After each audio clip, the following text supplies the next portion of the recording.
প্রথম বছর খুবই সারপ্রাইজিং ভাবে আমার পিআর এজেন্সির থ্রু ইনভিটেশনটা আসে বাবা সিদ্দিকীর পার্টিতে যাওয়ার জন্য, এবং ওদের এটা ইফতার পার্টিটা যে একটা বিশেষ পার্টি সেটা আমি জানতাম, এবং সেখানে যাই এবং ওদের পরিবারের সাথে আলাপ হয়।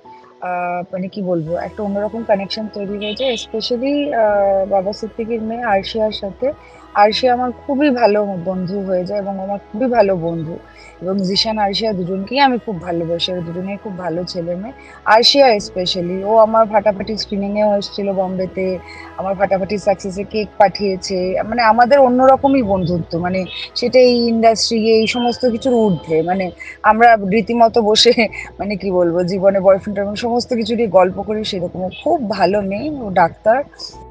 এবং প্রতি বছরের মতো এবছরও তোমার খাওয়া দাওয়া খুবই ভালো ছিল, যে বিরিয়ানিটা দারুণ হয়। তো আমরা তো লাইক এই ঈদের বিরিয়ানি ফাটিয়ে খাওয়ার মজাই আলাদা রয়েছে ফর শিওর।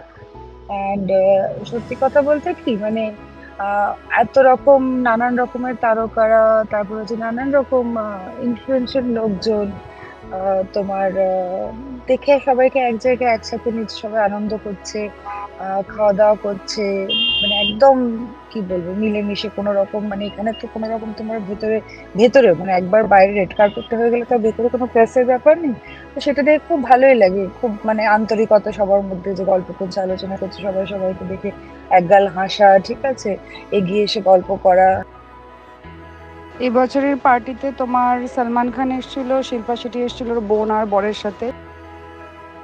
পাভেল হচ্ছে যে আমার সাথে সাবনে ছিল, অনুরাগের ছবিতে ছিল, ঠিক আছে। ও তো এসেছিল, আমাদের আবার দেখা হতো, আমরা একসাথে ওর সঙ্গে গল্প করলাম, খাওয়া দাওয়া করলাম। বম্বের অনেক অভিনেতা বন্ধু থাকতো, তাদের সাথেও দেখা হলো, যেমন ধরো করণ কুন্দ্রা। কারোর না কারোর সাথে প্রতি বছরই এমন দেখা হয়, আলাপ হয়, যাদেরকে ছোটবেলায় দেখে বড় হয়েছি।